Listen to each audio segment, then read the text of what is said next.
Здравейте! Днес ще покажем лицева опора.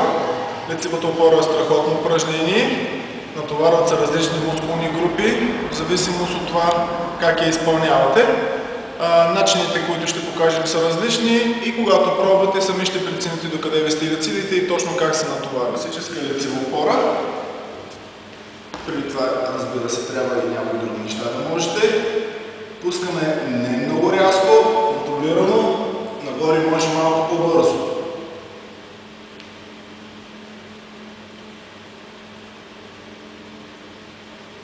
Натискайте с раменете надолу и с ръцете навътре, за да увеличите натоварването. Така няма да изпълните лактите до край. Ако искаме варианта да натовари повече мускулите на ръцете, в случая трицепсите, просто трябва да съберем тясно ръцете и да пускаме към пода. Ако нямате сила да го правите, отваряте краката, с което преместване центъра на тежестта на друго място и тежестта върху ръцете е по-малка.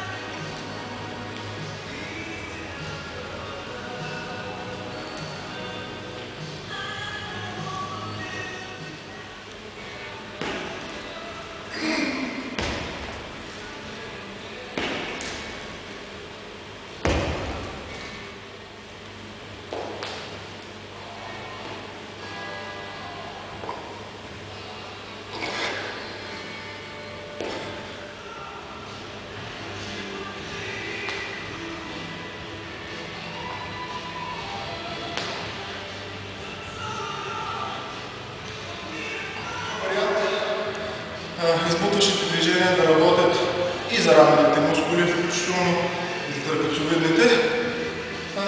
Тоест вече не говорим толкова за лицева опора, а по-скоро говорим за раменна преса.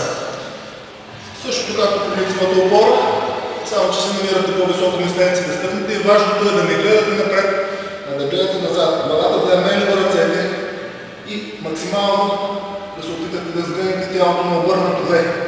Пускам между ръцете и избутвам. Лактите са встрани. Котичка прозявка. Ръката са малко по-широко.